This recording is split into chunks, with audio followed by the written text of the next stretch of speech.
Hello class ninth students. आज की video में हम लोग एनसीईआरटी का फर्स्ट चैप्टर जिसका नाम है द यूज़ ऑफ कोऑर्डिनेट्स, इसके एंड ऑफ चैप्टर एक्सरसाइज के क्वेश्चंस को सॉल्व करेंगे। तो चलिए शुरू करते हैं।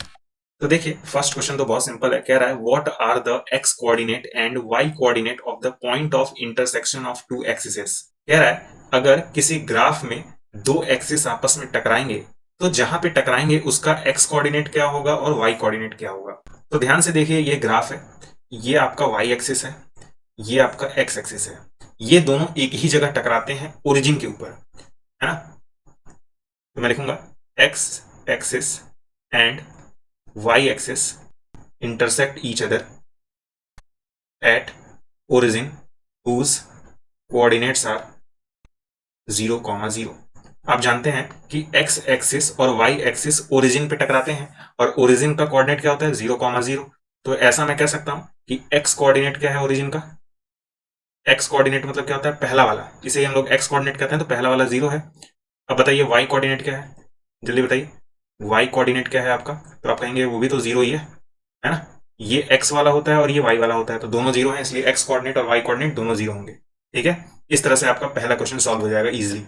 तो अब हम लोग क्वेश्चन नंबर 2 सॉल्व करेंगे और इस क्वेश्चन को सॉल्व करने के लिए हमें ग्राफ की जरूरत पड़ेगी।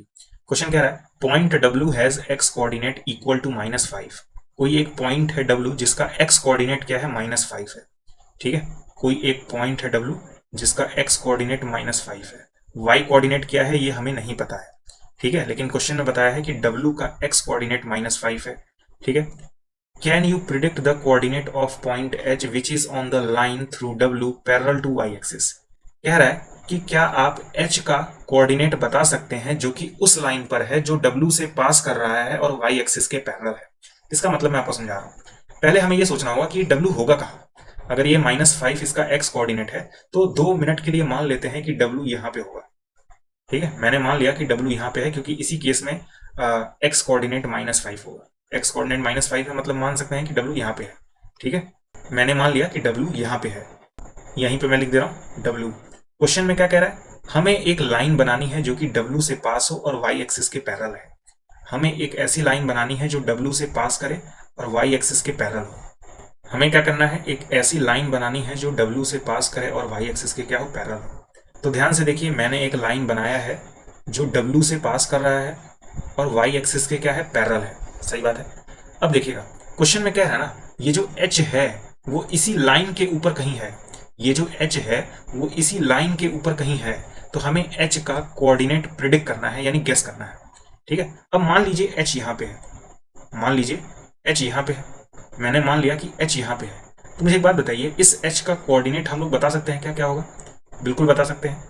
ध्यान से देखिए, x एक्सिस पे ये -5 बना रहा है और y एक्सिस पे 2 बना रहा है, तो इसका कोऑर्डिनेट क्या हो जाएगा, -5, 2 हो जाएगा। ठीक है, लेकिन ये तो मैंने अपने मन से माना है कि h यहाँ पे है, h हो सकता है यहाँ पे हो। ठीक है, तो अगर h यहाँ होगा, ध्यान से देखिएगा, अगर h यहाँ होगा, मान लीजिए h यहाँ है, तो इसका कोऑर्डिनेट क्या होता। अगर h यहाँ पे होता तो इसका कोऑर्डिनेट क्या होता, -5 और y एक्सिस पर 3। सही बात है, तो इसका कोऑर्डिनेट होता -5, 3, है ना। अगर h यहाँ पे होता तो इसका कोऑर्डिनेट क्या होता, तो आप कहते हैं -5, 1 होता, है ना। अगर h यहाँ पे होता, अगर h यहाँ पे होता तो इसका कोऑर्डिनेट क्या होता, अगर h यहाँ पे होता तो इसका कोऑर्डिनेट होता -5, -1, है ना। अगर h यहाँ पे होता तो इसका कोऑर्डिनेट क्या होता, तो आप कहते बहुत ही सिंपल है, इसका कोऑर्डिनेट हो जाता है आपका -5, -2, है ना। अगर h यहाँ पे होता तो इसका कोऑर्डिनेट क्या हो जाता, तो आप कहते इसका कोऑर्डिनेट हो जाता -5, -3। आप इन सब पॉइंट्स में एक बात कॉमन ढूंढ रहे होंगे कि पहला वाला -5 है, दूसरा वाला बदल रहा है। हमें क्या करना था, h का कोऑर्डिनेट गेस करना था। तो मैं गेस कर लेता हूं, h का कोऑर्डिनेट मैं कह सकता हूं -5 होगा और सेकंड वाला बदलता रहेगा, है ना। आप देख रहे हैं पहला वाला हमेशा -5 है, दूसरा वाला बदलता चला जा रहा है, और जो चीज बदलती है उसे हम लोग वेरिएबल से रिप्रेजेंट करते हैं। ये आपने क्लास 6 या 7 या 8 में पढ़ा होगा। ये सेकंड वाली चीज बदल रही है तो इसको हमें वेरिएबल से रिप्रेजेंट करना होगा, और वेरिएबल हम लोग क्या चूज कर लेंगे, y। ठीक है, तो h का कोऑर्डिनेट हो जाएगा -5, y। h का कोऑर्डिनेट क्या हो जाएगा, -5, y हो जाएगा। क्यों होगा, क्योंकि अगर h इस लाइन पर है तो कहीं भी हो सकता है, लेकिन जहां पे भी होगा पहला वाला -5 होगा। दूसरा वाला नहीं बता सकते क्या होगा, दूसरा वाला बदलता रहेगा और बदलेगा तो हम लोग उसकी जगह वेरिएबल यूज करेंगे। उम्मीद करता हूँ सोल्यूशन आपको समझ में आया होगा। ठीक है, तो आप देखिए क्वेश्चन नंबर 3 है, consider the points are 3,0 a 0,-2 m -5, -2 and p -5, 2 if they are joined in the same order predict. तो हमें पहले तो इन्हें प्लॉट करना होगा ग्राफ के ऊपर, है ना। तो सबसे पहले मैं 3,0 प्लॉट करूंगा। 3,0 बताइए कहाँ पे होगा, इसका सेकंड वाला 0 है, मतलब x एक्सिस पे होगा। 3,0 x एक्सिस पे होगा और यहाँ पे होगा, ये हमारा r हो गया। ठीक है, ये रहा 3,0। दूसरा हमें प्लॉट करना है 0,-2। पहला वाला 0 है, मतलब ये पॉइंट कहाँ पे होगा, ये पॉइंट y एक्सिस पे होगा। कहाँ पे होगा, यहाँ पे होगा। तो ये आपका हो गया, ये आपका हो गया क्या, a हो गया। ठीक है, ये आपका a हो गया। फिर हमें m प्लॉट करना है जो कि है -5, -2। तो ये है -5 और ये है -2। तो पॉइंट जो है वो यहाँ पे होगा। सही बात है, तो ये रहा आपका पॉइंट, ये क्या है आपका m है। ठीक है, अगला क्या हमें प्लॉट करना है, -5, 2। तो -5 ये है, 2 ये है, तो दोनों को ज्वाइन करेंगे तो यहाँ पे हमें पॉइंट मिलेगा, है ना। तो ये हमारा हो जाएगा P हो जाएगा। क्या हो जाएगा, P हो जाएगा। क्वेश्चन में बोला है they are joined in the same order, मतलब R A को ज्वाइन कर रहा है, तो हम लोग क्या करेंगे, R और A को ज्वाइन कर देंगे। ठीक है, फिर क्या कह रहा है, A जो है वो M को ज्वाइन कर रहा है, तो हम लोग A को ज्वाइन कर देंगे M से। ठीक, फिर क्या कह रहा है, M जो है वो P को ज्वाइन कर रहा है, तो हम लोग क्या करेंगे, M को P से ज्वाइन कर देंगे। और फिर P किसको ज्वाइन कर रहा है, R को ज्वाइन कर रहा है, तो P से हम लोग R ज्वाइन कर देंगे। तो ये आपका फिगर बन के तैयार हो जाएगा। यहाँ तक सारी चीज़ें समझ में आई होंगी आपको। ठीक है, क्वेश्चन में फर्स्ट पूछ रहा है two sides of ramp that are perpendicular to each other, इसमें कौन से आपस में परपेंडिकुलर है। तो क्लियरली दिख रहा है कि यहाँ पे 90 डिग्री का एंगल बन रहा है, मतलब MP और MA जो है वो आपस में परपेंडिकुलर है। तो फर्स्ट वाले का आंसर क्या हो जाएगा, PM and AM are perpendicular. ठीक है, PM और AM क्या है, परपेंडिकुलर है। साफ साफ दिख रहा है कि ये वाली लाइन इसके परपेंडिकुलर है, 90 डिग्री का एंगल बन रहा है, तो ये परपेंडिकुलर है। दिख रहा है कि नहीं बताइए। सेकंड पूछा है one side of ramp that is parallel to one of the axis, कौन सी साइड एक्सिस के पैरेलल है। तो क्लियरली दिख रहा है कि ये वाली लाइन जो है वो y एक्सिस के पैरेलल है, ये वाली लाइन जो है वो x एक्सिस के पैरेलल है। तो लिख देंगे सेकंड वाले में क्या लिख देंगे, PM जो है वो पैरेलल है y एक्सिस के, एंड AM जो है वो पैरेलल है x एक्सिस के। सही बात है कि नहीं बताइए। PM जो है वो y एक्सिस के पैरेलल है, AM जो है वो x एक्सिस के पैरेलल है। ठीक है, अब देखिए थर्ड वाला पूछ रहा है two points that are mirror images of each other in the one axis, which axis will be this. Question में पूछ रहा है कौन से दो पॉइंट्स मिरर इमेजेस हैं। ध्यान से सुनिएगा, बहुत ध्यान से। P का कोऑर्डिनेट क्या था, आप कहेंगे -5, 2 था। M का कोऑर्डिनेट क्या था, आप कहेंगे -5, -2 था। तो आप ध्यान से देखिए, ये वाला पॉइंट और ये वाला पॉइंट एक दूसरे के मिरर इमेजेस हैं, है ना, क्योंकि जितना दूर ये है उतना दूर ये है। आप देख सकते हैं ये है 1 यूनिट, ये है 2 यूनिट, ये है 1 यूनिट, ये है 2 यूनिट, है ना। तो दोनों डिस्टेंसेस आपस में बराबर हैं, इसका मतलब P और M क्या है, मिरर इमेजेस हैं। ठीक है, एक दूसरे के। तो मैं लिखूंगा थर्ड में P and M are mirror images, mirror images. P and M are mirror images, P और M क्या है, मिरर इमेजेस हैं। तो अगर ये दोनों मिरर इमेजेस हैं तो मिरर की तरह कौन काम कर रहा है, ये बीच वाली लाइन ही तो मिरर की तरह काम कर रही है, मतलब x एक्सिस जो है वो मिरर की तरह काम कर रही है। ठीक है, तो मिरर इज x एक्सिस। ठीक है, बहुत इजी सा क्वेश्चन था। उम्मीद करता हूं आपको सोल्यूशन समझ में आया होगा। समझ में आया है तो अभी के अभी वीडियो को लाइक करिए। तो अब देखिए क्वेश्चन नंबर 4 है plot point Z5, -6 on the cartesian plane. हमें क्या करना है, इस पॉइंट को प्लॉट करना है। ठीक है, कर लेते हैं भाई, क्या दिक्कत है। तो 5 x एक्सिस पे, -6 y एक्सिस पे, तो कहाँ होगा ये पॉइंट, यहाँ पे होगा। बताइए, यहीं पे होगा वो पॉइंट, क्योंकि देखिए ये -5 है तो ये -6 होगा और ये 5 है। x एक्सिस पे 5 चाहिए था तो ये है 5, y एक्सिस पे -6 चाहिए था तो ये -6, तो पॉइंट आपका यहाँ पे होगा। ठीक है, तो यहीं पे मैं मार्क कर देता हूँ, ये आपका क्या है, z है। ठीक है, क्वेश्चन में कह रहा है construct A right angle triangle IZN and find the length of the 3 side. हमें एक राइट एंगल ट्रायंगल बनाना है, तो बना लेंगे, क्या दिक्कत है। 4 यूनिट ऊपर चले जाइए, 3 यूनिट इधर आ जाइए, बन गया आपका राइट एंगल ट्रायंगल, और इसको इससे ज्वाइन कर दीजिए। अब मैंने ये क्यों लिया है वो आपको समझ में आ जाएगा। क्यों मैंने ये 4 यूनिट लिया है, देखिए ध्यान से, 1 यूनिट, 2 यूनिट, 3 यूनिट, 4 यूनिट, और ये है 1 यूनिट, 2 यूनिट, 3 यूनिट। ऐसा करने पर राइट एंगल ट्रायंगल बनता है, आपको पता होगा। ठीक है, ये राइट एंगल ट्रायंगल है, ये 4 यूनिट का है, ये 4 यूनिट का है, ये 3 यूनिट का है। ठीक है, आपने पाइथागोरस थ्योरम पढ़ा होगा, 4 का स्क्वायर प्लस 3 का स्क्वायर बराबर 5 का स्क्वायर होता है। ये जो हाइपोटेनियस है वो 5 का स्क्वायर जाएगा, इसीलिए मैंने 4 और 3 चूज किया था, ताकि जो ये राइट एंगल ट्रायंगल है वो आसानी से बन जाए, है ना। 4 और 3 मैंने चूज किया है। ठीक है, तो इसको मान लेते हैं आई, इसको मान लेते हैं एन। ठीक है, तो आपका राइट एंगल ट्रायंगल क्या बन जाएगा, आई जेड एन, है ना। आई जेड एन आपका राइट एंगल ट्रायंगल बन जाएगा। ठीक है, तो मुझे बताइए आई का कोऑर्डिनेट क्या है, आई का कोऑर्डिनेट क्या है बताइए। आई का कोऑर्डिनेट क्या है, 5 -2, है ना। तो आई का कोऑर्डिनेट हो जाएगा 5 -2। क्लियर है। मुझे बताइए एन का कोऑर्डिनेट क्या है, तो ये है 2 और -6।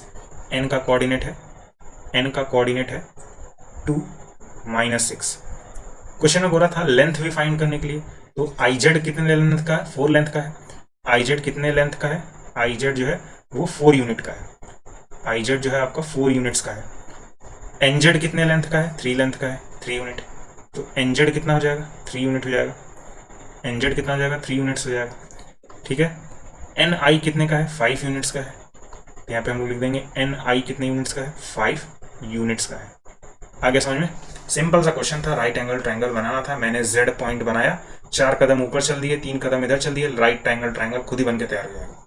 ठीक है, फिफ्थ क्वेश्चन है, what would a system of coordinates be like if we did not have negative numbers. Question में कह रहा है हमारा सिस्टम ऑफ कोऑर्डिनेट्स कैसा दिखता अगर हमारे पास नेगेटिव नंबर्स नहीं होते। ठीक है, पहले देखते हैं कि हमारा कोऑर्डिनेट सिस्टम दिखता कैसा है। हमारे पास एक एक्स एक्सिस होता है और एक वाई एक्सिस होता है, सही बात है। मार्क कर देते हैं, ये हमारा क्या है, वाई एक्सिस है, और ये हमारा क्या है, एक्स एक्सिस है ना। इधर पॉजिटिव, इधर पॉजिटिव, इधर नेगेटिव होता है और इधर नेगेटिव होता है, सही बात है। क्वेश्चन में कह रहा है कि अगर नेगेटिव नहीं होता, नेगेटिव नंबर्स होते ही नहीं, तो ये हिस्सा नहीं होता और ये हिस्सा नहीं होता, तो हमारा कोऑर्डिनेट सिस्टम दिखता कैसा, वही हमें बताना है। तो अगर नेगेटिव नंबर्स नहीं होते तो हमारा कोऑर्डिनेट सिस्टम कुछ ऐसा दिखता, सिर्फ इतना होता हमारा कोऑर्डिनेट सिस्टम। ठीक है, इसको हम लोग वाई एक्सिस कहते हैं और इसको हम लोग एक्स एक्सिस कहते हैं, है ना। तो कुछ इस तरह से दिखता है हमारा कोऑर्डिनेट सिस्टम, क्योंकि नेगेटिव नंबर नहीं है तो आप इसको पीछे नहीं ले जा पाते और इसको नीचे नहीं ले जा पाते, अगर नेगेटिव नंबर नहीं होते तो पहले वाले पार्ट का आंसर हम लोगों ने बता दिया है कि अगर नेगेटिव नंबर नहीं होते तो हमारा सिस्टम ऑफ कोऑर्डिनेट कुछ ऐसा दिखता। कह रहा है would this system allow us to locate all points on a 2D plane. कह रहा है क्या इस सिस्टम की मदद से आप सारे पॉइंट्स को लोकेट कर पाएंगे, बिल्कुल नहीं कर पाएंगे। इस सिस्टम की मदद से आप सारे पॉइंट्स लोकेट नहीं कर पाएंगे। तो सेकंड वाले का आंसर क्या हो जाएगा, नो हो जाएगा। ये फर्स्ट वाले का आंसर है और ये सेकंड वाले का आंसर है। सेकंड वाले का आंसर क्या होगा, नो होगा। We could not locate all the points in a 2D plane. ठीक है, उम्मीद करता हूँ सोल्यूशन समझ में आया होगा। तो आप देखिए क्वेश्चन नंबर 6 है, are the points m -3 -4 a 0 0 and g 6, 8 on the same straight line. Question में हम लोगों से पूछ रहा है कि ये तीनों पॉइंट एक ही लाइन के ऊपर है कि नहीं। तो हम लोग क्या करेंगे, इन तीनों पॉइंट को सबसे पहले ग्राफ के ऊपर प्लॉट करेंगे और देखेंगे कि तीनों पॉइंट एक ही लाइन के ऊपर है कि नहीं है। ठीक है, तो ये है आपका ग्राफ, यहाँ पे मैं मार्क कर देता हूँ पॉइंट्स। ये 2 है, ये 4 है, 6 और यहाँ पे 8। ठीक है, मतलब दो दो के गैप पे मैं लिया हूँ वाई एक्सिस पे। यहाँ पे मैं -2 ले रहा हूँ, -4, -6 और -8। ठीक है, यहाँ पे मैं एक एक यूनिट ले रहा हूँ, 1 2 3 4 5 6। ठीक है, इधर ले लेते हैं -1 -2 -3 -4 -5 और -6 तक। ठीक है, हमें कौन से 3 पॉइंट प्लॉट करने थे, हमें प्लॉट करना था m जिसका कोऑर्डिनेट था -3 -4, हमें प्लॉट करना था a जिसका कोऑर्डिनेट था 0 0, हमें प्लॉट करना था g जिसका कोऑर्डिनेट था 6, 8। ठीक है, ये 3 पॉइंट हमें प्लॉट करने थे। तो -3 -4 कहाँ पे होगा, जल्दी बताइए। -3 -4 यहाँ पे होगा, है ना। इसे मैं m लिख दे रहा हूँ, दिख रहा है ना। ये है -3 और ये है -4। 0 0 तो सबको पता है ओरिजिन होता है, तो ये ओरिजिन पर होगा, ये हो जाएगा आपका a। फिर क्या पता करना है, 6, 8, तो ये है 6 और ये है 8, इनसे पॉइंट यहाँ पे मिलेगा, सही बात है। तो यहाँ पे मैं मार्क कर देता हूँ, ये हमारा क्या है, जी है। अब देख के बताइए कि क्या ये तीनों पॉइंट एक ही लाइन के ऊपर हैं। अगर ये तीनों पॉइंट एक ही लाइन के ऊपर होंगे तो मैं अगर एक लाइन ड्रॉ करूंगा तो क्लियरली वो तीनों से पास होगा। ठीक है, तो चलिए ड्रॉ करके देखते हैं। तो आप ध्यान से देखिए, जैसे ही मैं लाइन ड्रॉ कर रहा हूँ वो तीनों के तीनों पॉइंट से पास करके जा रहा है, मतलब तीनों के तीनों पॉइंट क्या है, एक ही लाइन के ऊपर है। ठीक है, तो इस ग्राफिकल मेथड से ये प्रूव हो जाता है कि तीनों के तीनों पॉइंट एक ही लाइन के ऊपर हैं। तो यहाँ पे मैं लिखूंगा yes m whose coordinate is -3 -4, a whose coordinate is 0 0, g whose coordinate is 6 8 are on same straight line, are on same straight line। ये तीनों के तीनों पॉइंट एक ही लाइन के ऊपर है। ठीक है, क्वेश्चन में हम लोगों से आगे ये भी पूछा है, suggest a method to check this without plotting and joining the point. कोई एक ऐसा तरीका बताइए जिससे बिना हम लोग ग्राफ के ऊपर इन तीनों पॉइंट को प्लॉट किए बिना ये बता सकें कि तीनों स्ट्रेट लाइन में है। बिना ग्राफ की मदद से हमें ये पता लगाना है कि तीनों पॉइंट एक ही लाइन के ऊपर है। हमें एक ऐसा मेथड बताना है जिसकी मदद से बिना ग्राफ की मदद से हम लोग बता पाएं कि तीनों पॉइंट एक ही लाइन के ऊपर है। तो उसका एक तरीका होता है जिसका नाम है डिस्टेंस फॉर्मूला। तो यहाँ पे मैं लिख रहा हूँ डिस्टेंस फॉर्मूला। डिस्टेंस फॉर्मूला आपने स्कूल में पढ़ा होगा। फॉर्मूला क्या होता है, x1 माइनस x2 का square plus y1 minus y2 का स्क्वायर, है ना। हमें पॉइंट्स क्या क्या गिवन है, हमें पॉइंट्स गिवन है m whose coordinate is -3 -4, a whose coordinate is 0 0, और क्या गिवन है हमें, g गिवन है, तो 6 8 हो जाएगा इसका कोऑर्डिनेट, है ना। हम लोग क्या करेंगे, इन तीनों के बीच में डिस्टेंस निकालेंगे। पहले हम लोग m और a के बीच में डिस्टेंस निकालेंगे। ठीक है, तो हमारा पहला स्टेप क्या होगा, हमारा पहला स्टेप होगा हम लोग m जिसका कोऑर्डिनेट है -3 -4 और a जिसका कोऑर्डिनेट है 0 0, इनके बीच का डिस्टेंस निकालेंगे। ठीक है, तो ये x1 हो जाएगा, ये y1 हो जाएगा, ये x2 हो जाएगा और ये y2 हो जाएगा। ठीक है, बाकी फॉर्मूले में पुट करेंगे, अपना काम हो जाएगा। तो हम लोग डिस्टेंस निकालने वाले हैं ma। ठीक है, मैं लिखूंगा रूट, हमें क्या करना है, x1 में से x2 माइनस करना है, यानी -3 में से 0 माइनस करना है, फिर इसका स्क्वायर कर देना है, प्लस फिर क्या करना है, y1 में से y2 माइनस करना है। तो y1 आपका -4 है, इसमें माइनस करना है 0 को, ये इसका स्क्वायर हो जाएगा। समझ में आ रहा है ना। देखिएगा, हमें क्या करना है, x1 में से x2 माइनस करना है, फिर इसका स्क्वायर कर देना है, फिर हमें y1 में से y2 माइनस करना है और फिर स्क्वायर कर देना है। तो इसके आगे तो आप सॉल्व कर ही लेंगे। ठीक है, ये हो जाएगा इक्वल करके अंडर रूट के अंदर ये -3 -0 क्या हो जाएगा, -3 का स्क्वायर प्लस ये -4 का स्क्वायर हो जाएगा, है ना। बाकी तो आप जानते हैं ये 9 और 16 हो जाएगा, तो 9 + 16, 9 + 16 क्या होता है 25, √25 क्या होता है 5 होता है ना। ठीक है, तो हम लोगों ने क्या किया, हम लोगों ने m और a के बीच का डिस्टेंस निकाल लिया है। अब हम लोग a और g के बीच का डिस्टेंस निकालेंगे। ठीक है, तो अब हम लोग क्या करने वाले हैं, a और g के बीच में डिस्टेंस निकालने वाले हैं। ठीक है, a और g मैंने क्या बताया था, ये x1 हो जाएगा, ये y1, ये x2 और ये y2 हो जाएगा। ठीक है, तो हम लोग निकालेंगे AG OG, लो जी सुनो जी, अंडर रूट क्या हो जाएगा, x1 में से x2 माइनस करेंगे यानी 0 में से 6 माइनस करेंगे उसका स्क्वायर, y1 में से y2 माइनस करेंगे यानी 0 में से 8 माइनस करेंगे उसका स्क्वायर। ठीक है, तो 0 - 6 होता है, ये जाएगा -6 का स्क्वायर, यहाँ जाएगा -8 का स्क्वायर, माइनस वाइनस तो सबको ही करने आता है ना। तो ये क्या जाएगा, -6 का स्क्वायर 36 होगा, 8 का स्क्वायर 64 होगा, दोनों को ऐड करेंगे 100 आएगा, 100 का अंडर रूट क्या होगा 10 होगा, यानी 10 होगा। हम लोगों ने क्या किया, हम लोगों ने a और g के बीच का भी डिस्टेंस निकाल लिया है। ठीक है, अभी भी एक बाकी है, हम लोगों ने m और a के बीच में डिस्टेंस निकाला, a और g के बीच में डिस्टेंस निकाला, हमें अभी m और g के बीच में भी तो डिस्टेंस निकालना है। ठीक है, तो थर्ड में हम लोग क्या लिखेंगे, m जिसका कोऑर्डिनेट है -3 -4 और g जिसका कोऑर्डिनेट है 6 8, इनके बीच का डिस्टेंस निकालेंगे।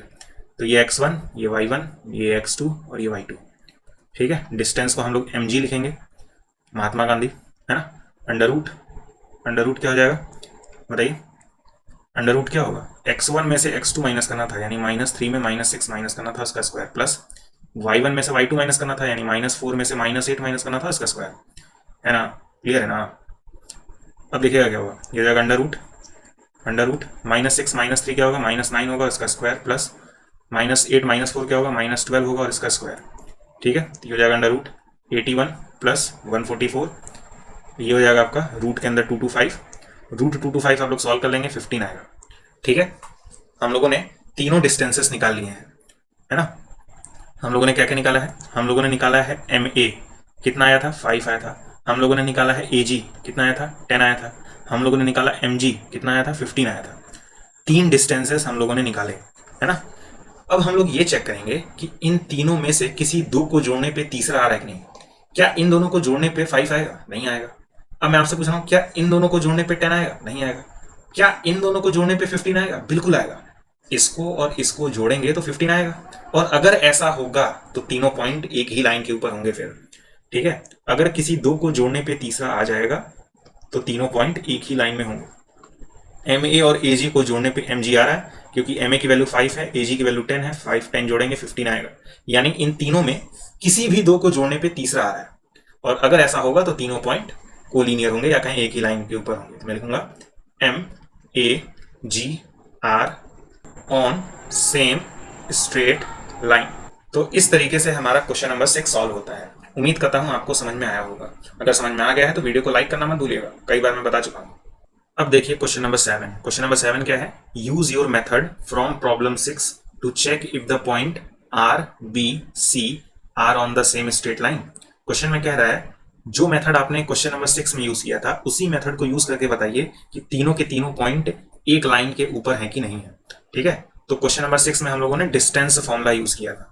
क्वेश्चन नंबर 6 में हम लोगों ने कौन सा फॉर्मूला यूज किया था? Distance formula. क्या था डिस्टेंस फॉर्मूला?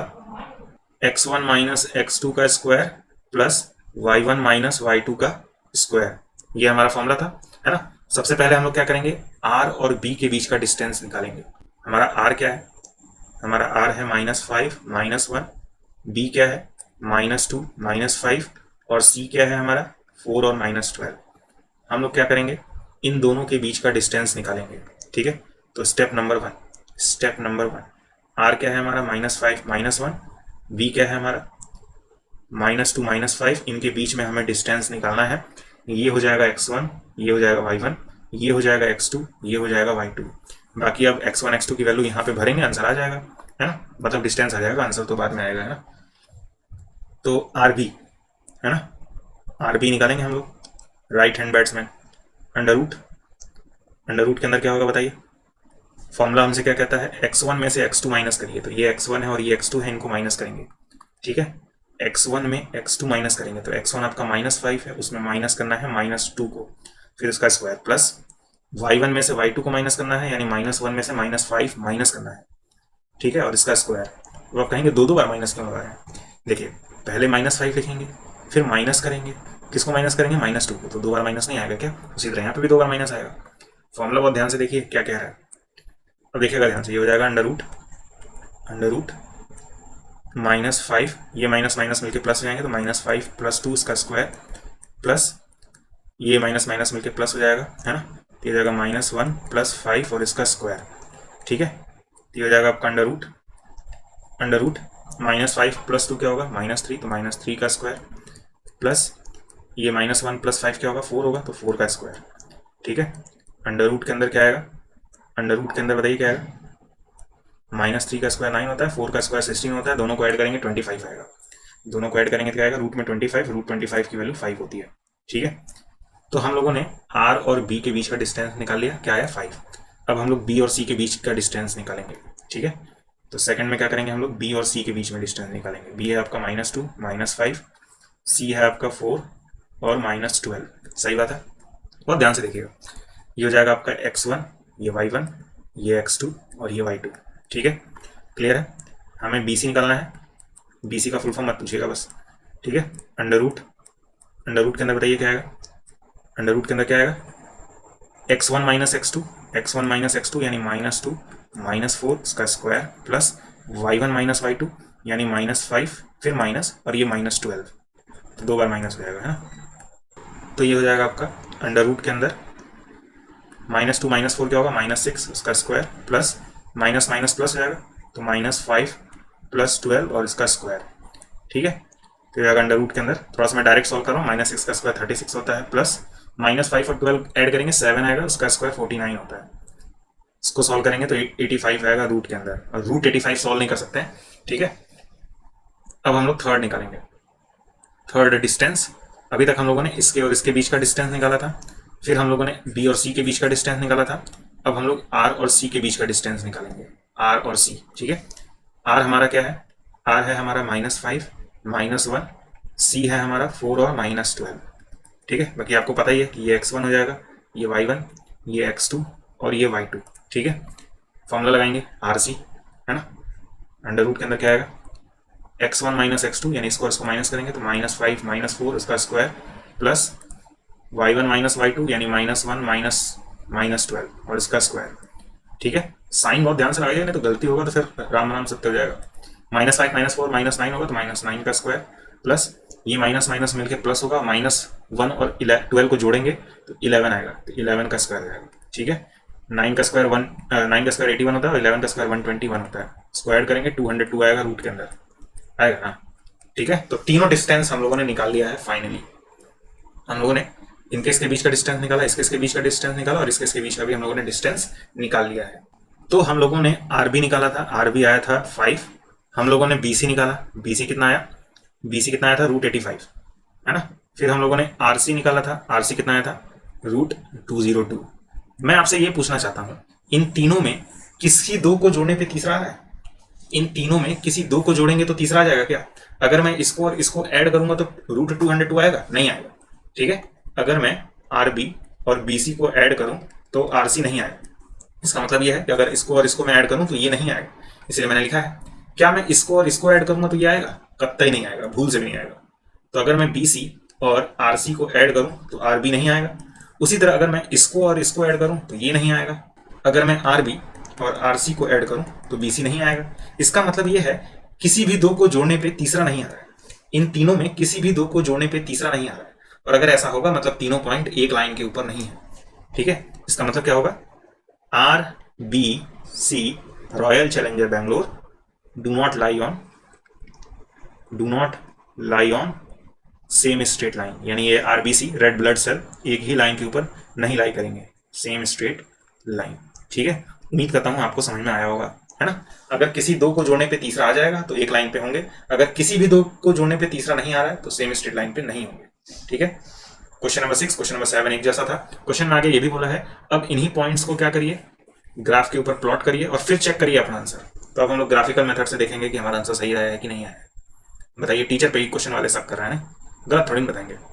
तो हमें प्लॉट क्या क्या करना है, हमें आर प्लॉट करना था जिसका कोऑर्डिनेट था -5 -1। ठीक है, हमें प्लॉट करना था बी जिसका कोऑर्डिनेट था -2 -5। हमें प्लॉट करना था सी जिसका कोऑर्डिनेट था 4, -12। ठीक है, सबसे पहले हम लोग -5 -1 प्लॉट करेंगे तो -5 ये है, -1 यहाँ पे कहीं होगा तो पॉइंट हमारा यहाँ पे आएगा कहीं। ठीक है, तो एक काम करता हूँ, यहाँ पे मैं पॉइंट बना देता हूँ, ये हमारा क्या है, आर है। ठीक है, ये वाला पॉइंट यहीं पे आएगा क्योंकि -5 और ये है -1। फिर हमें बी प्लॉट करना है -2 -5। ठीक है, तो -2 यहाँ है, -5 आपका यहाँ पे बीचों बीच होगा तो पॉइंट आपका यहाँ आएगा। ठीक है, पॉइंट आपका यहाँ पे कहीं आएगा, ये हो जाएगा आपका बी। क्लियर है। फिर हमें सी प्लॉट करना है 4 और -12।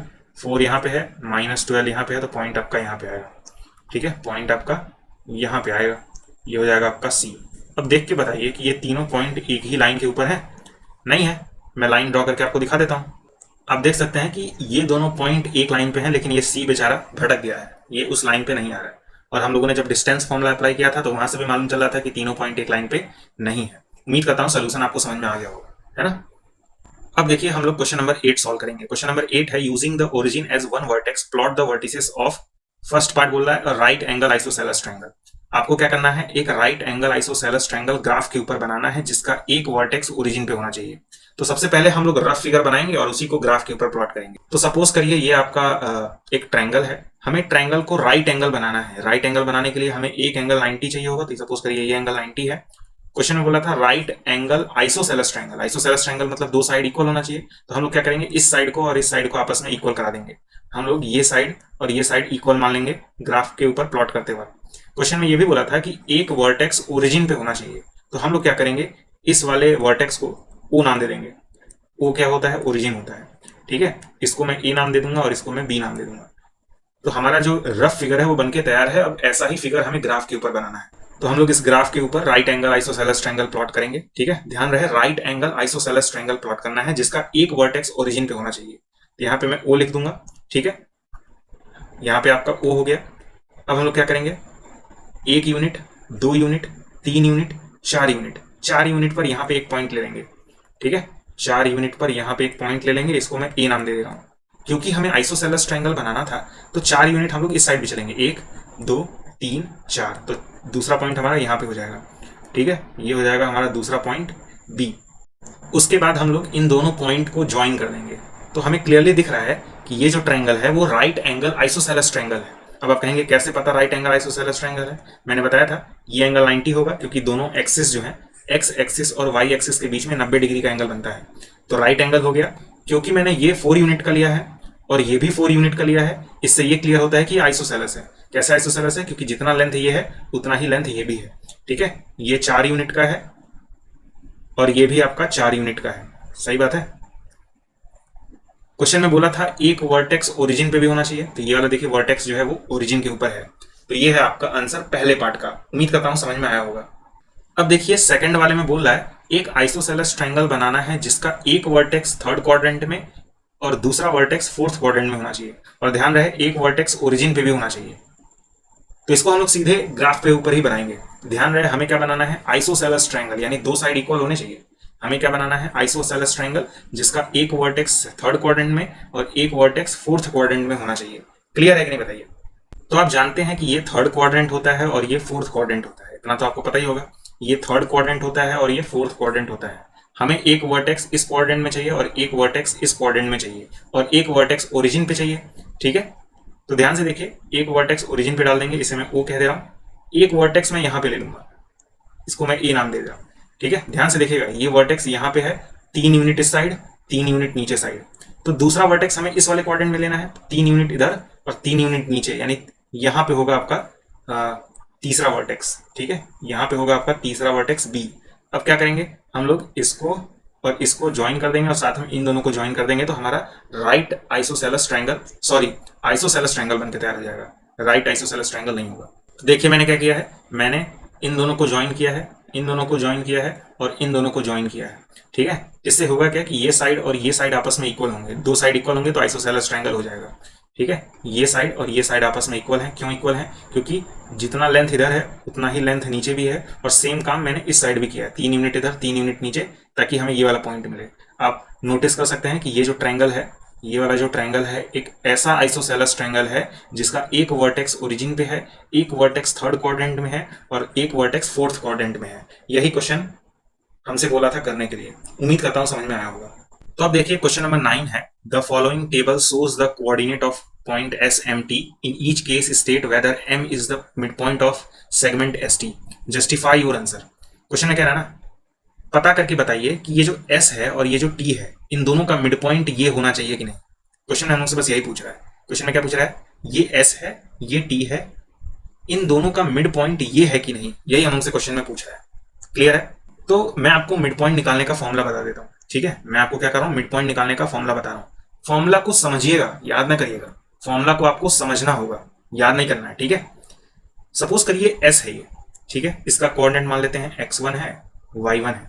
ठीक, और एक t है, इसका कोऑर्डिनेट मान लेते हैं x2 है y2 है, और बीचों बीच में m है, इसका कोऑर्डिनेट मान लेते हैं x और y है। ठीक है, बहुत ध्यान से सुनिएगा। मान लीजिए s है, इसका कोऑर्डिनेट है x1 y1, t है x2 y2, इन दोनों के बीचों बीच में m है जिसका कोऑर्डिनेट है xy। तो ये x पता है कैसे निकलता है? इन दोनों को जोड़िए और 2 से डिवाइड कर दीजिए। ये जो x है ये कैसे निकालते हैं हम लोग?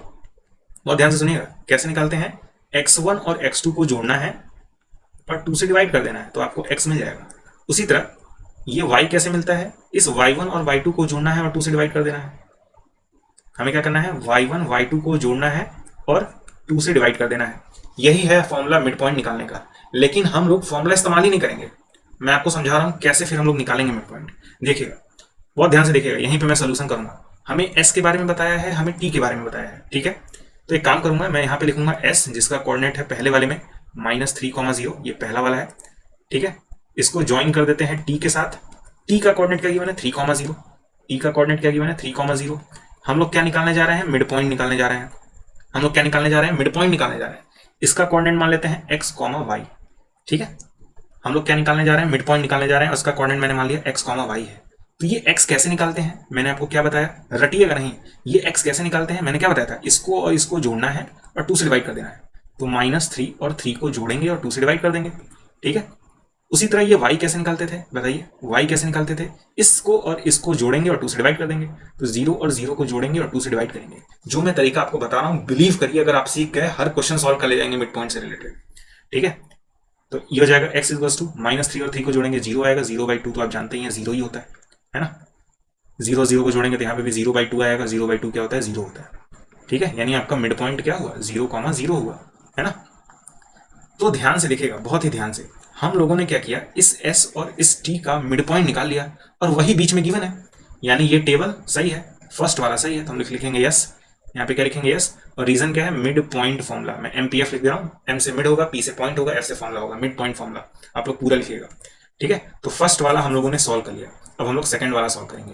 तो सेकंड वाले में s क्या है 2,3 है, तो मैं क्या करूंगा यहाँ पे लिख दूंगा 2,3, ठीक है। t क्या है 4,5 है, तो यहाँ पे मैं लिख दूंगा 4,5। समझ में आई बात। मैंने आपसे क्या बताया है कि x कैसे निकालते हैं, हम लोग कैसे निकालते हैं बताइए, इस 2 को इस 4 को ऐड कर देते हैं और फिर 2 से डिवाइड कर देते हैं, ठीक है। 2 और 4 को ऐड करके 2 से डिवाइड कर देते हैं, तो ये जाएगा x equals to 6/2, that is x equals to 3। ये y कैसे निकालते हैं बताइए, y कैसे निकालते हैं, इसको और इसको ऐड कर देते हैं, यानी 3 और 5 को ऐड कर देते हैं और फिर 2 से डिवाइड कर देते हैं, 3 5 8 होगा, 8 को 2 से डिवाइड करेंगे तो 4 आ जाएगा, यानी आपका मिड पॉइंट क्या हो जाएगा, मिड पॉइंट हो जाएगा आपका 3,4। अब जल्दी से देख के बताइए कि बीच में 3,4 ही लिखा है, ध्यान से देखिए यहाँ पे 3,4 लिखा है और हमारा मिड पॉइंट भी 3,4 ही आया था, यानी ये भी यस होगा, ये भी क्या होगा यस होगा, रीजन हो जाएगा मिड पॉइंट फॉर्मूला, ठीक है। समझ में आई बात। अब देखिए थर्ड वाले में क्या दिया है s 0,0, थर्ड वाले में क्या दिया है s 0,0, t क्या दिया है, t दिया है 0,-10, t क्या दिया है 0,-10 दिया है, ठीक है। तो ये x कैसे निकालते हैं, मैंने आपको बताया था x निकालने का तरीका क्या होता है, इस 0 और इस 0 को ऐड करके 2 से डिवाइड करना है, 0 और 0 को ऐड करके 2 से डिवाइड करना है, तो ये जाएगा 0/2, 0/2 0 ही होता है, तो x की वैल्यू 0 आ जाएगी। तो अब हम लोग ये y कैसे निकालेंगे, y निकालने का तरीका क्या है, हम लोग लिखेंगे y इक्वल्स टू, इसको और इसको ऐड करते हैं और 2 से डिवाइड करते हैं, तो 0 को ऐड करेंगे -10 के साथ और 2 से डिवाइड करेंगे तो ये आएगा -10/2, क्योंकि 0 होने या ना होने से कोई फर्क तो पड़ता नहीं है, तो ये हो जाएगा y की वैल्यू -5। तो आपका मिड पॉइंट होगा 0, -5। अब मुझे एक बात बताइए, क्या बीच में 0, -5 ही लिखा है क्या, बीच में तो लिखा है 0,5, यानी ये मिड पॉइंट नहीं है, तो यहाँ पर हो जाएगा नो। हम लोग लिखेंगे रीजन मिड पॉइंट थ्योरम, ये सॉरी मिड पॉइंट फॉर्मूला। अब देखिए फोर्थ वाले पार्ट में हमें s दिया है -8,7, t कितना दिया है, t दिया है 6, -3, 6, -3 दिया है भैया, है ना।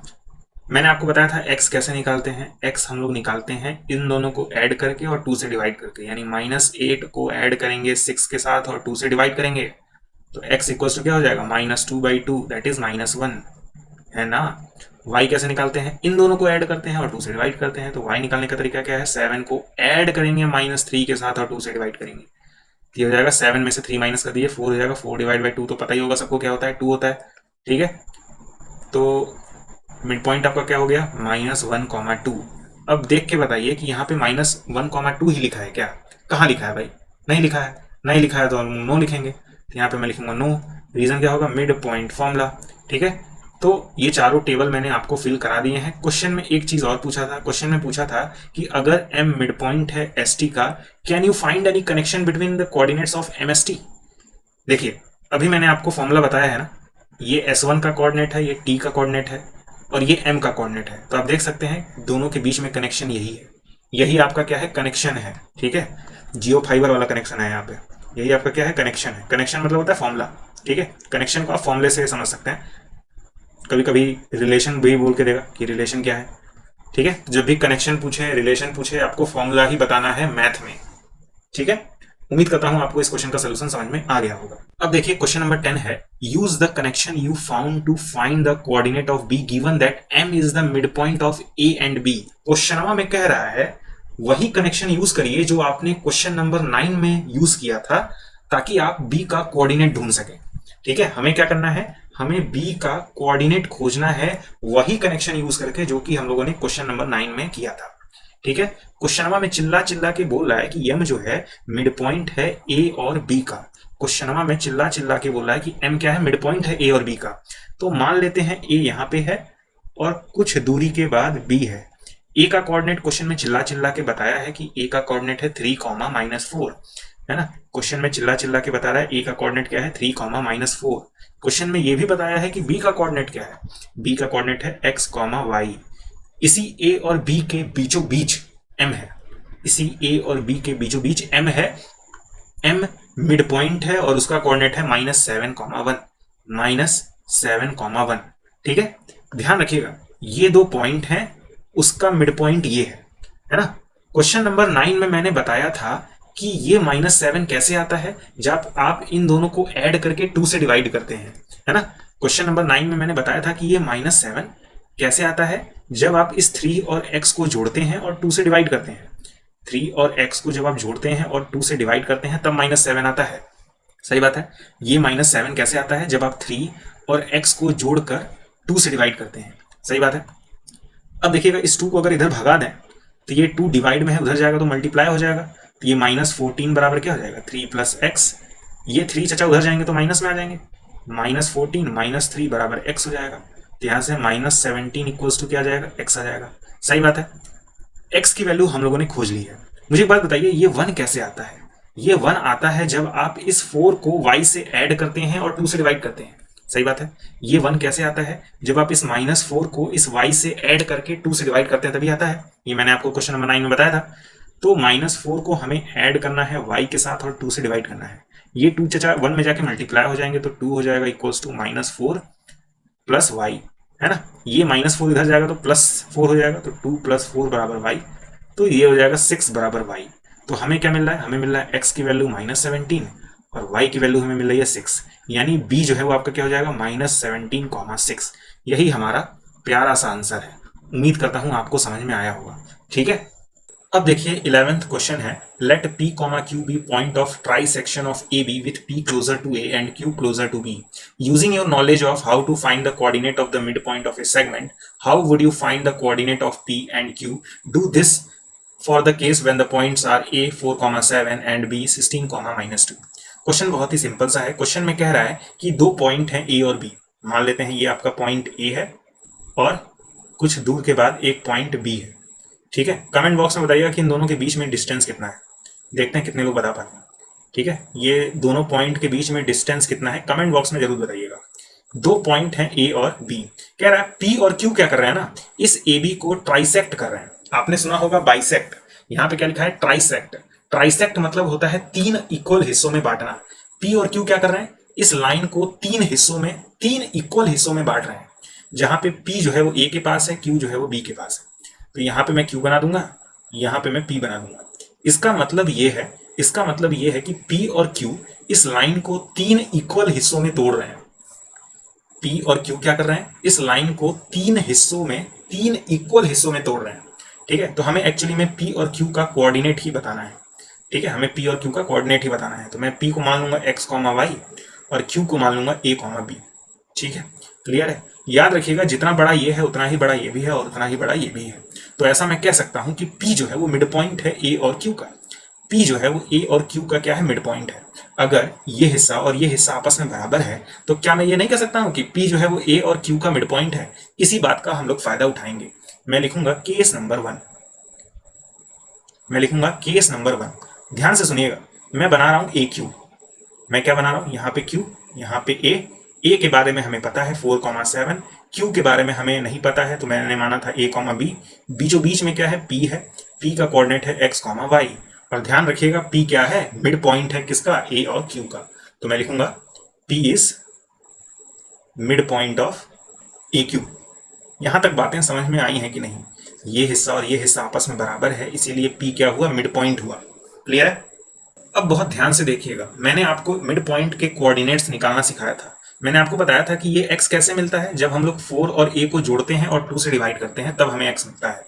यानी मैं लिख सकता हूं कि x हमें कैसे मिलेगा, जब हम लोग 4 और a को जोड़ेंगे और 2 से डिवाइड करेंगे। 4 और a को जोड़ेंगे और 2 से डिवाइड करेंगे तब हमें x मिलेगा। क्लियर है यहाँ तक। मैंने ये भी आपको बताया था कि ये y कैसे मिलता है, जब हम लोग 7 और b को जोड़ते हैं और 2 से डिवाइड करते हैं।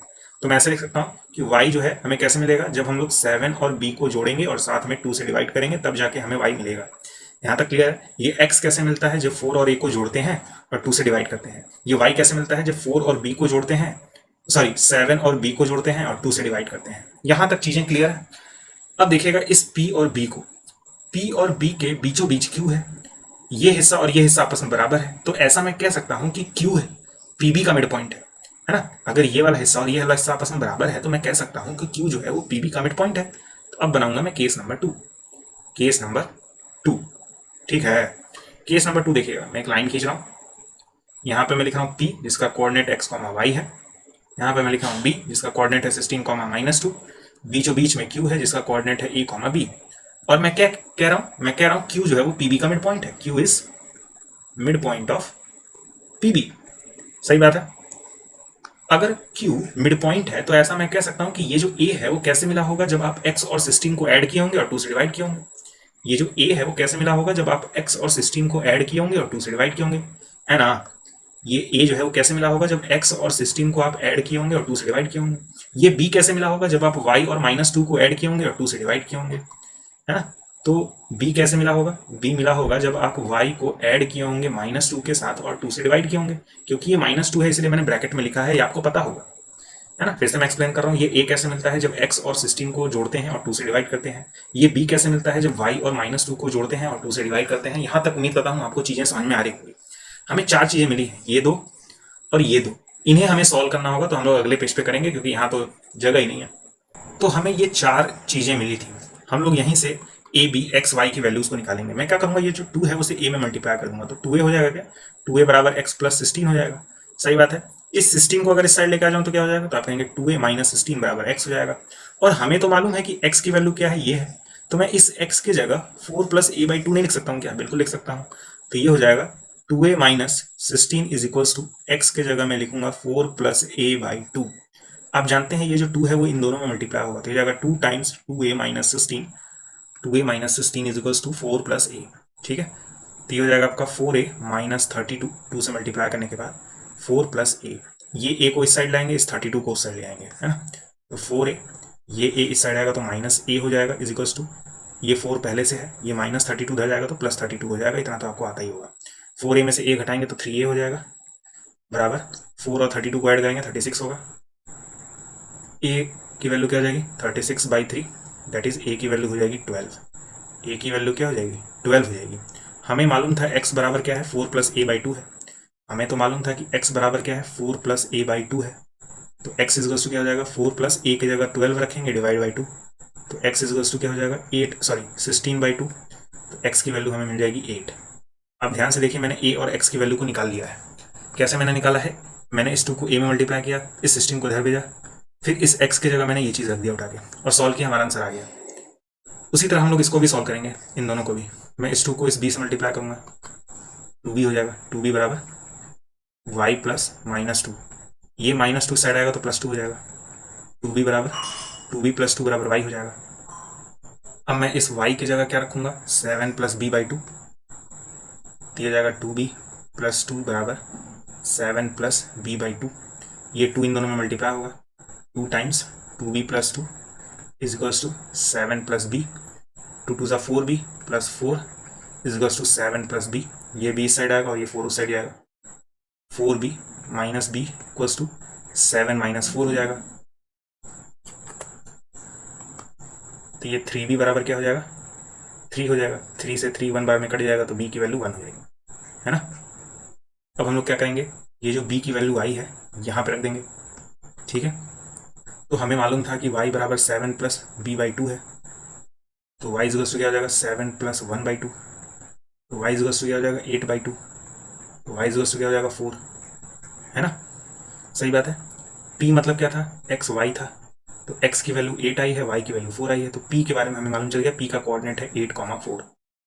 q का कोऑर्डिनेट क्या था, a, b था, a की वैल्यू आई है 12, b की वैल्यू आई है 1, तो q का कोऑर्डिनेट भी हमें मालूम चल चुका है।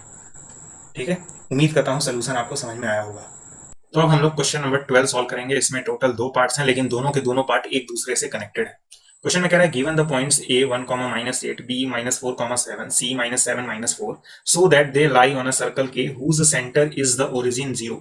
What is the radius of the circle K. कह रहा है कि ये 3 पॉइंट्स जो आपको दिए गए हैं, प्रूफ करके बताइए कि ये तीनों के तीनों पॉइंट उस सर्कल के ऊपर हैं जिसका सेंटर ओरिजिन है। तो सबसे पहले तो हम लोग सर्कल बना लेंगे। तो ये आपका सर्कल है, इस सर्कल का सेंटर क्या बोला है, ओ बोला है, तो यहाँ पे हम लोग सेंटर मान लेंगे ओ, जिसका कोऑर्डिनेट हमें गिवन है 0, 0। ठीक है, हमें प्रूफ करना है कि ये जो 3 पॉइंट है वो इसी सर्कल के ऊपर है। तो मान लेते हैं ए यहाँ पे है जिसका कोऑर्डिनेट है 1, -8। ठीक है, बी यहाँ पे है जिसका कोऑर्डिनेट है -4, 7। सी यहाँ पे है जिसका कोऑर्डिनेट है -7, -4। हमें प्रूफ ये करना है कि तीनों पॉइंट्स इस सर्कल के ऊपर है। तो एक बात बताइए, हम लोग कैसे प्रूफ करेंगे कि ये तीनों पॉइंट्स इसी सर्कल के ऊपर है? तो आप कहेंगे कि भैया ये डिस्टेंस निकालें, ये डिस्टेंस निकालें और ये डिस्टेंस निकालें।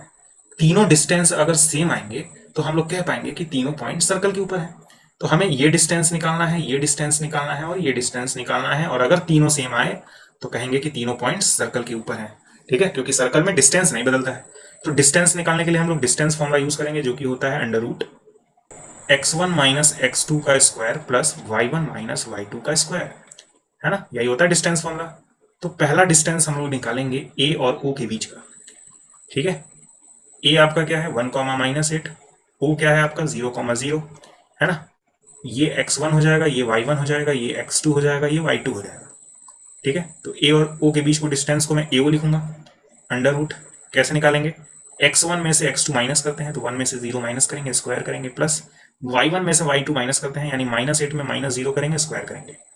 ठीक है, तो ये तो आप जानते ही हैं कि 1 - 0 1 होगा, उसका स्क्वायर 1 होगा, प्लस -8 - 0 -8 होगा, उसका स्क्वायर 64 होगा। दोनों को ऐड करेंगे तो √65 आएगा। ठीक है, दोनों को ऐड करेंगे तो क्या आएगा? √65 आएगा। ठीक है, यहाँ तक सारी बातें समझ में आई, है ना? तो हम लोगों ने ए और ओ के बीच का डिस्टेंस निकाला, कितना आया? ए और ओ के बीच का डिस्टेंस आया √65। ए और ओ के बीच का डिस्टेंस आया √65। आ रही बात समझ में? अब हम लोग निकालेंगे बी और ओ के बीच का डिस्टेंस, यानी BO निकालेंगे।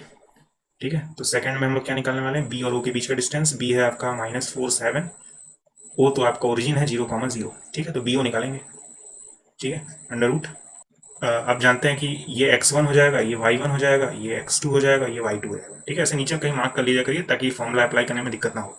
x1 में से x2 माइनस करेंगे, -4 में 0 माइनस करेंगे, स्क्वायर करेंगे, प्लस y1 में से y2 माइनस करेंगे यानी 7 में से 0 का स्क्वायर। आगे बात समझ में? इसको मिटा देते हैं, काम हो गया अपना। तो कितना आएगा अंडर रूट बताइए कितना आएगा सॉल्व करने पे?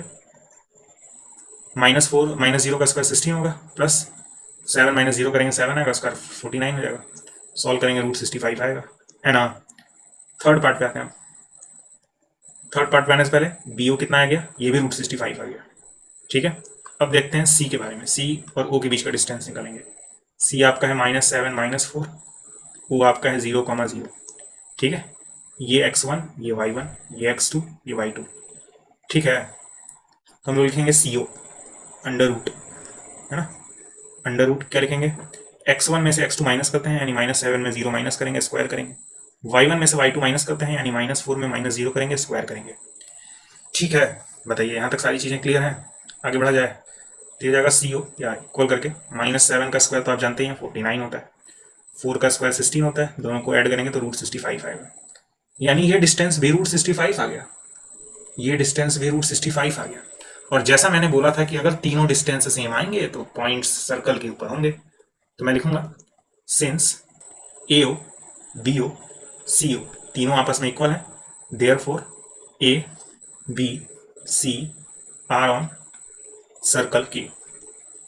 ठीक है, तीनों डिस्टेंस आपस में इक्वल है, इसीलिए तीनों के तीनों पॉइंट सर्कल के ऊपर है। उम्मीद करता हूँ समझ में आया होगा आपको। अब देखिए सेकंड पार्ट कह रहा है given the points D, E, check whether D and E lie within the circle, on the circle और आउटसाइड द सर्कल। हम लोगों ने देखा था कि इस सर्कल का रेडियस कितना है? √65 है। ठीक है, सर्कल का रेडियस कितना है? √65 है। क्वेश्चन में बोल रहा है ना, बताइए ये वाला पॉइंट सर्कल के अंदर है कि सर्कल के ऊपर है कि सर्कल के बाहर है? ये जो पॉइंट D है ये सर्कल के ऊपर है कि सर्कल के अंदर है कि सर्कल के बाहर है? हम लोग क्या करेंगे, इस O से D का डिस्टेंस मेजर करेंगे। O से D का डिस्टेंस यानी DO मेजर करेंगे। तो D आपका है -5 और 6, O आपका है 0, 0। ठीक है, मन में इसको x1, इसको y1 मानेंगे, इसको x2, इसको y2 मानेंगे। ठीक है, DO निकालेंगे। DO क्या हो जाएगा? Under root x1 minus x2 का स्क्वायर, -5 में से 0 को स्क्वायर, प्लस 6 - 0 का स्क्वायर। ठीक है, तो ये क्या हो जाएगा? अंडर रूट -5 का स्क्वायर तो आप जानते हैं 25 होता है, 6 का स्क्वायर 36 होता है, दोनों को ऐड करेंगे तो कितना आएगा? 61 आएगा। रूट के अंदर 61 आएगा। इसका मतलब ये है कि जब मैं इस D का डिस्टेंस O के साथ निकाल रहा हूं तो 61 आ रहा है रूट के अंदर, और ये रेडियस से छोटा है, लेस देन रेडियस है, क्योंकि रेडियस आपका क्या था? √65 आया था, रेडियस √65 आया था और ये √61 आ रहा है। मतलब इस पॉइंट का डिस्टेंस ओरिजिन से कम है, तो पॉइंट अंदर होगा ना, तभी तो कम आ रहा है। पॉइंट अंदर होगा तो डी अंदर कहीं होगा, मान लेते हैं यहाँ पे है, ये आपका डी है, अंदर है, तभी तो डिस्टेंस जो है वो √61 आ रहा है, कम आ रहा है ना, डिस्टेंस कम आएगा तो अंदर होगा। तो यहाँ से हम लोग बोलेंगे this implies D is within the circle, D is within the circle. आई बात समझ में? बहुत ही अच्छा प्यारा सा क्वेश्चन है। ठीक है, अब ई के बारे में पता लगाते हैं। तो हम लोग ई के बारे में कैसे पता लगाएंगे? डिस्टेंस निकालेंगे ई और ओ के बीच का। तो ई है आपका 0,9, ओ है आपका 0,0, है ना। तो हम लोग निकालेंगे ई ओ। ठीक है, ई ओ निकालेंगे हम लोग, ई ओ अंडर रूट x1 में से x2 माइनस करेंगे, यानी 0 में से 0 माइनस करेंगे, स्क्वायर करेंगे, प्लस y1 में से y2 माइनस करेंगे, यानी 9 में से 0 माइनस करेंगे, स्क्वायर करेंगे। ठीक है, तो ये रूट के अंदर क्या हो जाएगा? 0 प्लस 81, तो रूट के अंदर क्या आएगा? 81, और √81 जो है वो √65 से तो बड़ा होगा। इसका मतलब पॉइंट ई जो है वो बाहर है, तभी तो डिस्टेंस ज़्यादा आ रहा है, तो 0,9 बाहर है। ठीक है, ये डिस्टेंस ज़्यादा आ रहा है, √81 आ रहा है, तो यानी पॉइंट जो है वो बाहर है। उम्मीद करता हूँ आपको क्वेश्चन नंबर 12 का जो सोल्यूशन है वो समझ में आ गया होगा। अगर समझ में आ गया है ना, तो कमेंट बॉक्स में बताइएगा, कमेंट बॉक्स में बताइएगा पॉइंट एन जिसका कोऑर्डिनेट है 8,9, ये सर्कल के अंदर होगा कि सर्कल के बाहर होगा, कमेंट बॉक्स में बताइएगा। तो अब देखिए 13th क्वेश्चन है, the mid points of the side of a triangle ABC are the points D, E and F given that the coordinates of D, E and F are 5, 1, 6, 5, 0, 3 respectively. Find the coordinates of A and B and C.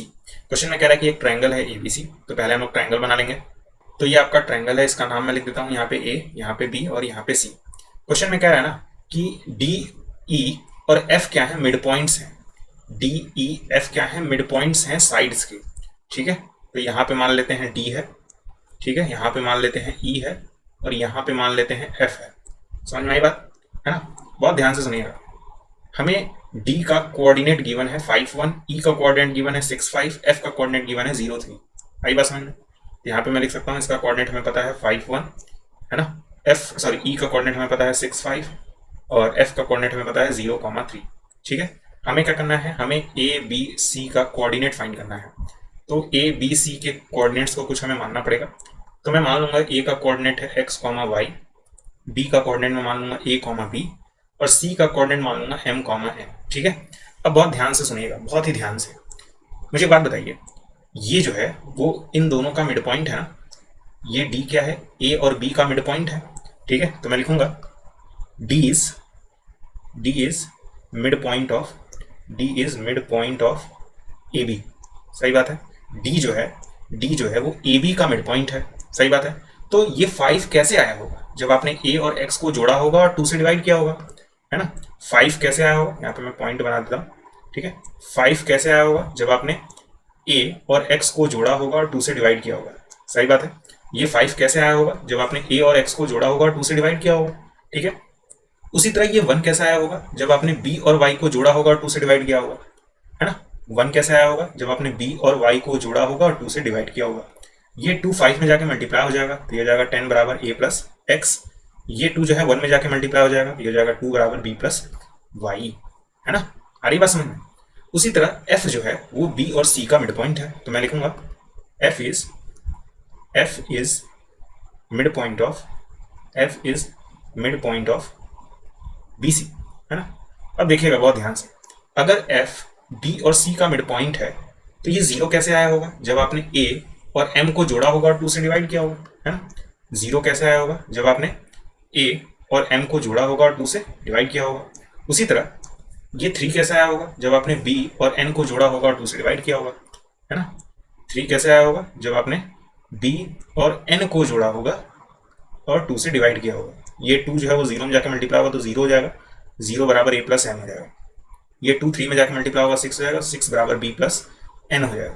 यहाँ तक तो सारी बातें आपको समझ में आ रही होंगी। उसी तरह E जो है वो भी मिड पॉइंट है, तो मैं लिखूंगा, यहीं पे लिख दे रहा हूँ। ठीक है, E is mid point of AC, है ना। ये AC का E क्या है? मिड पॉइंट है। तो ये 6 कैसे आया होगा? जब आपने X और M को जोड़ा होगा और 2 से डिवाइड किया होगा। 6 कैसे आया होगा? जब आपने X और M को जोड़ा होगा और 2 से डिवाइड किया होगा। उसी तरह ये 5 कैसे आया होगा? जब आपने Y और N को जोड़ा होगा और 2 से डिवाइड किया होगा। 5 कैसे आया होगा? जब आपने Y और N को जोड़ा होगा और 2 से डिवाइड किया गया होगा, है ना।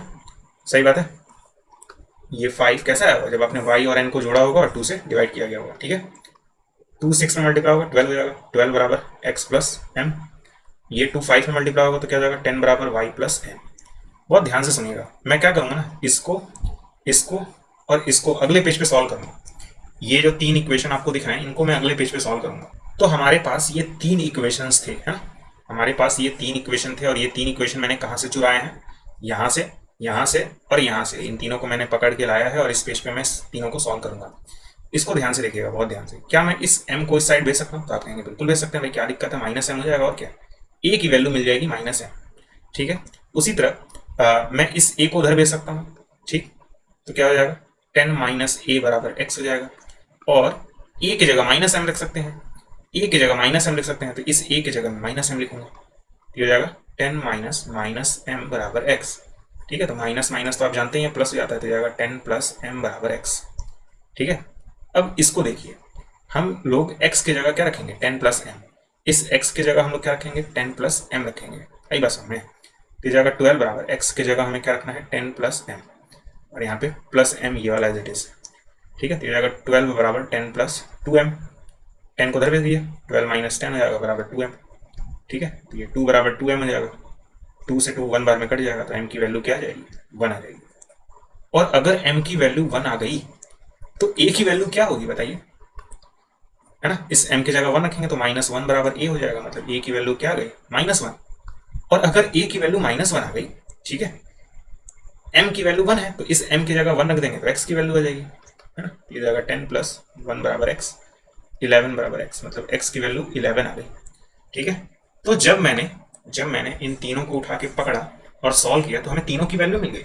उसी तरह हम लोग इन तीनों को उठा के पकड़ेंगे और सॉल्व करेंगे, इन तीनों को, इसको, इसको और इसको। ठीक है, तो ये हमारे पास 3 इक्वेशन है जो कि मैंने कहाँ से चुराए हैं, यहाँ से, यहाँ से और यहाँ से। इन तीनों को हम लोग सॉल्व करेंगे, हमारा वैल्यूज आ जाएगा, है ना। तो मैं क्या करूँगा, इस b को इस साइड भेज दूंगा, इस b को इस साइड भेज दूंगा, क्या जाएगा 2 माइनस बी बराबर 2 माइनस बी बराबर y, है ना। इस b को इस साइड भेज दूंगा तो क्या हो जाएगा 6 माइनस बी बराबर m। ठीक है, अब देखिएगा 10 इज इक्वल्स टू वाई की जगह मैं रखूंगा ये 2 माइनस बी, वाई की जगह मैं रखूंगा 2 माइनस बी, क्लियर है। इस n की जगह रखूंगा मैं 6 माइनस बी, तो प्लस 6 माइनस बी। ठीक है, तो जाएगा आपका 10 इक्वल्स टू 2 और 6 ऐड होंगे 8 हो जाएगा, माइनस बी ऐड होंगे माइनस 2 भी हो जाएगा, 8 को उधर भेज दीजिए तो क्या हो जाएगा 10 माइनस 8 हो जाएगा बराबर माइनस 2 बी, है ना।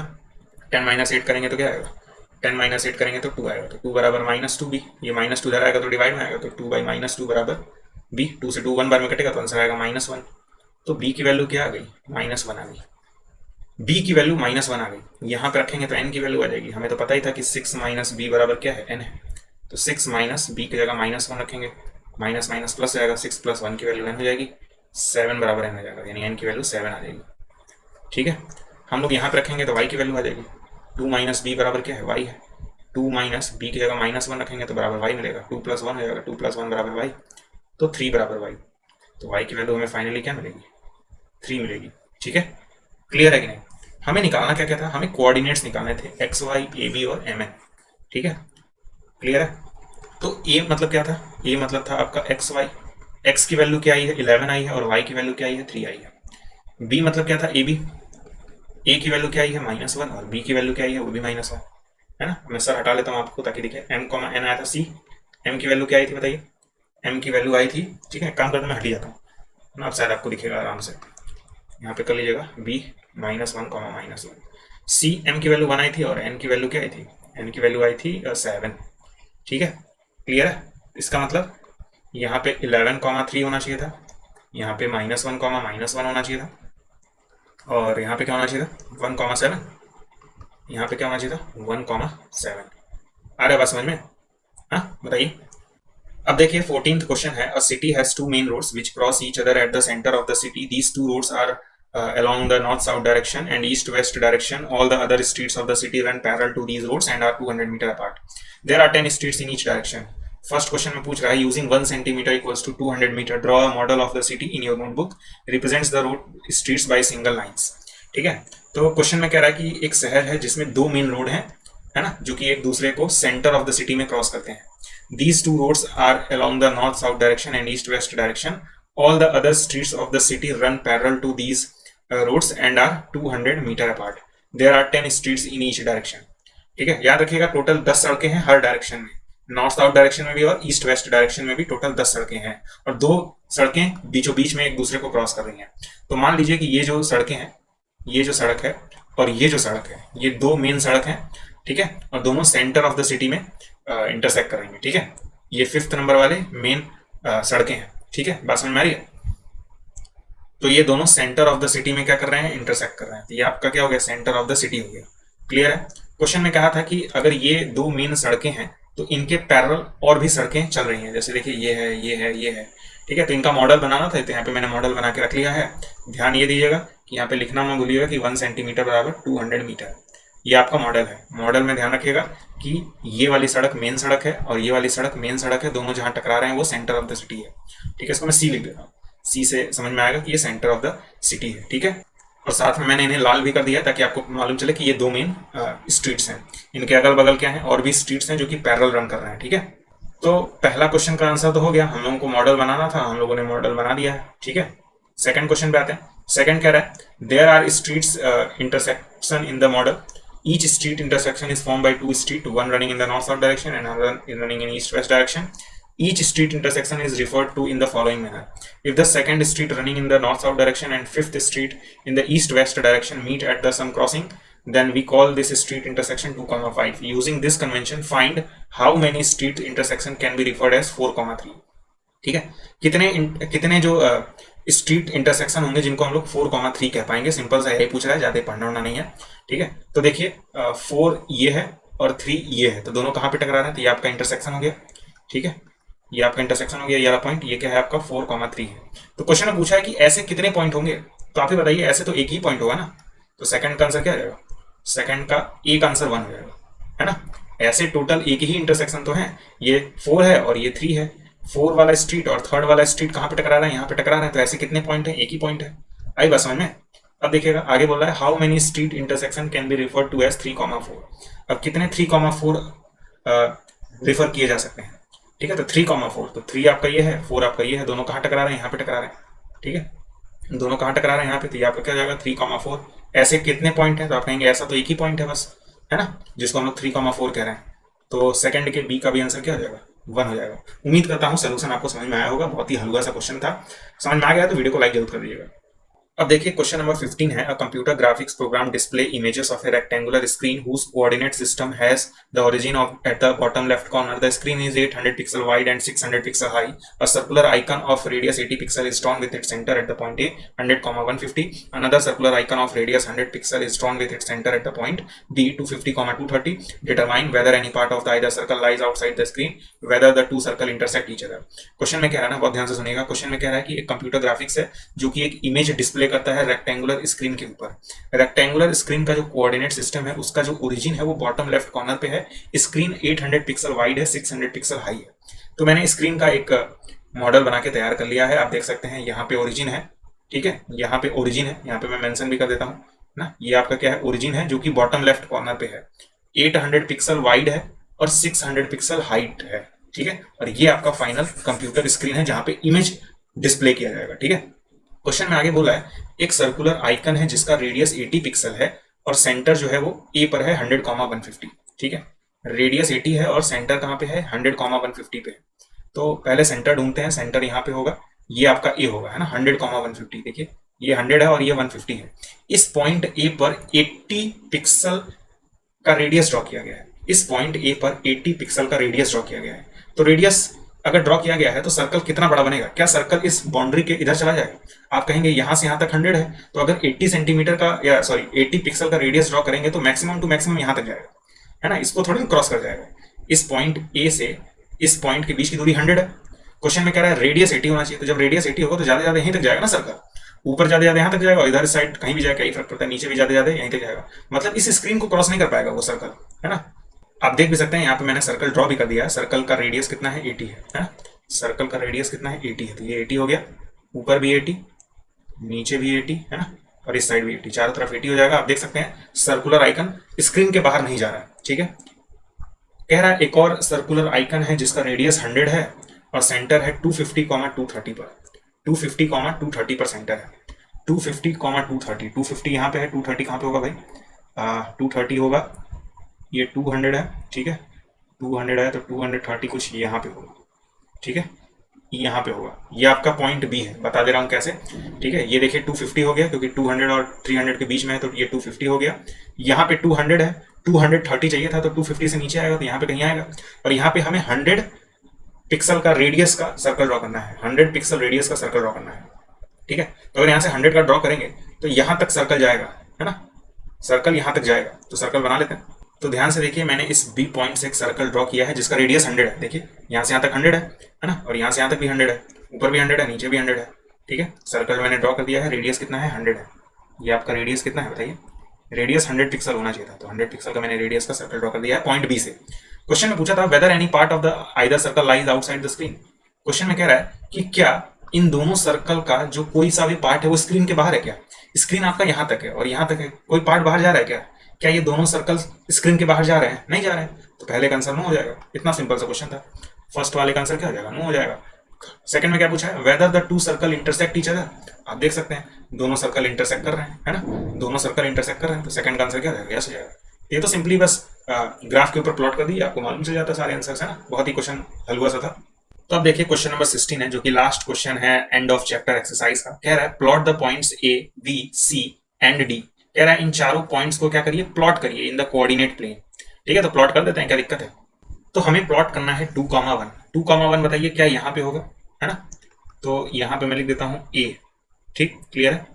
फिर हमें प्लॉट करना है -1,2। -1,2 यहाँ पे होगा, है ना, तो यहाँ पे मैं सेकंड पॉइंट प्लॉट कर देता हूँ, इसका नाम रख देता हूँ बी।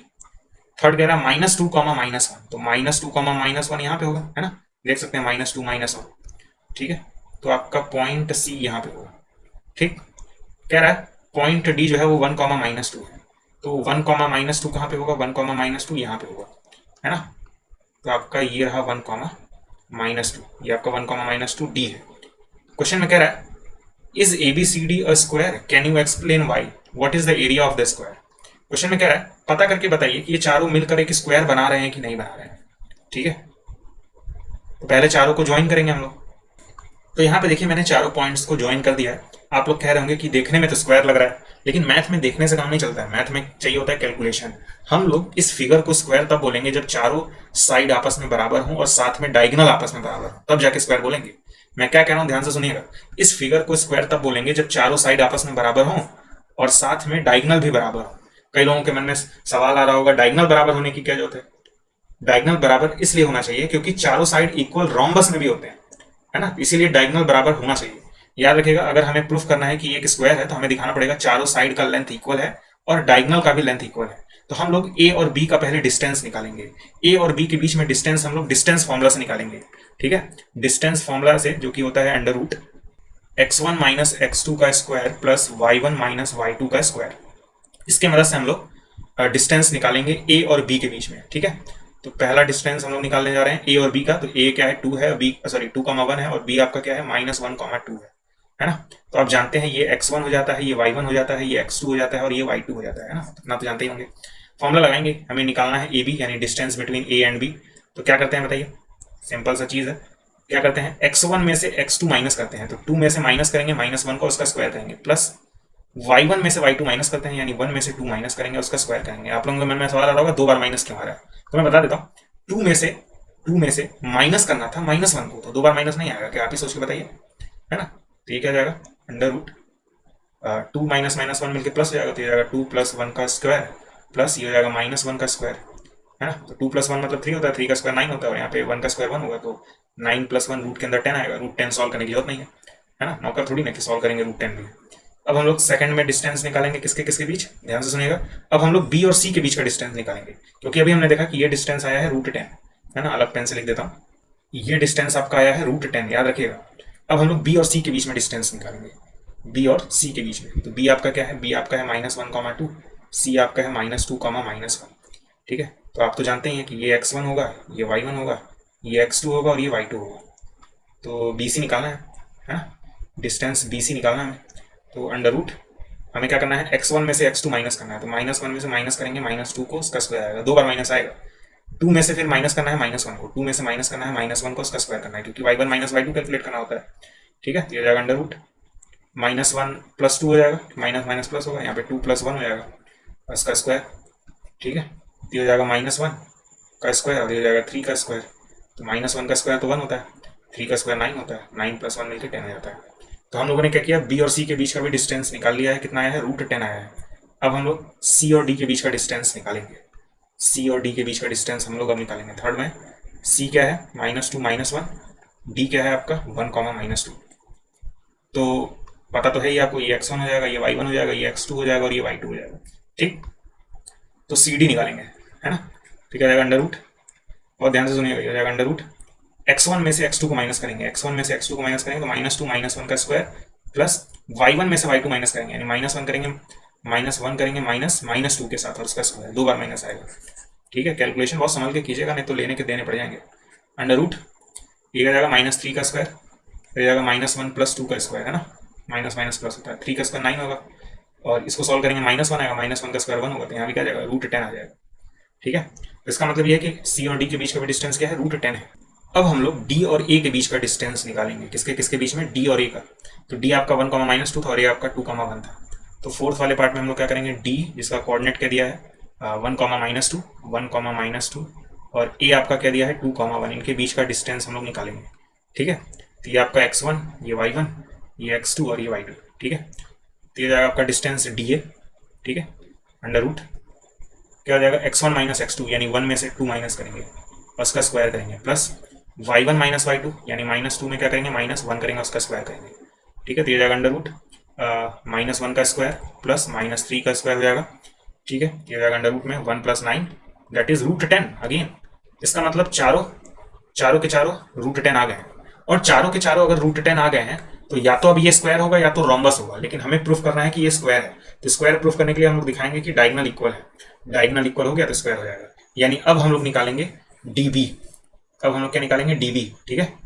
तो फिफ्थ पार्ट में अब हम लोग निकालेंगे डी क्या है 1, -2, और बी क्या था आपका, बी था आपका -1, -2, ठीक है। डी और बी निकालने आ रहे हैं, तो डी बी क्या हो जाएगा आपका, अंडर रूट x1 में से x2 माइनस करते हैं यानी 1 -1 का स्क्वायर, प्लस y1 में से y2 माइनस करते हैं यानी -2 फिर -2 इसका स्क्वायर, ठीक।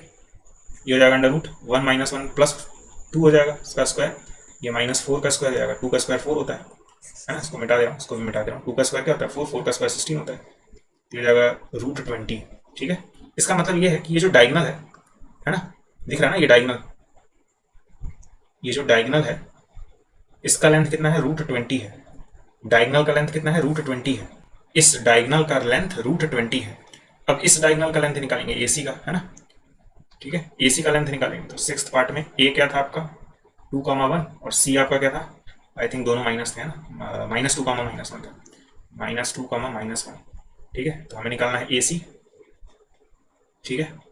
तो 2 में से माइनस करेंगे -2 को, 2 में से माइनस करेंगे -2 को उसका स्क्वायर, प्लस 1 में से माइनस करेंगे -1 को, तो 1 - -1 उसका स्क्वायर, ठीक है। ये हो जाएगा अंडर रूट, इसको मिटा देता हूँ, 2 2 4 हो जाएगा, प्लस 1 1 2 हो जाएगा, 4 का स्क्वायर 16 और 4 का स्क्वायर 2 का स्क्वायर ये 20 आएगा, √20, ठीक है। सॉल्व कर लीजिएगा आप लोग। तो इसका मतलब ये है इस वाले डायगोनल का भी लेंथ कितना है, √20, ठीक है। तो आप देख सकते हैं चारों साइड इक्वल हैं और साथ में डायगोनल भी इक्वल है, चारों साइड इक्वल है और डायगोनल भी इक्वल है। तो मैं लिखूंगा since all four sides are equal, all 4 sides are equal and diagonals are equal then ABCD is square। क्या सोल्यूशन आपको समझ में आया, बताइए। तो अगर आपको सोल्यूशन समझ में आ गया है तो वीडियो को लाइक कर दीजिएगा, है ना, चैनल को सब्सक्राइब भी कर दीजिएगा, और ये पूरा वीडियो अपने दोस्तों को भी शेयर जरूर कर दीजिएगा, और चैनल के बारे में भी अपने दोस्तों को बताइएगा। मिलते हैं अगले वीडियो में, तब तक के लिए गुड बाय।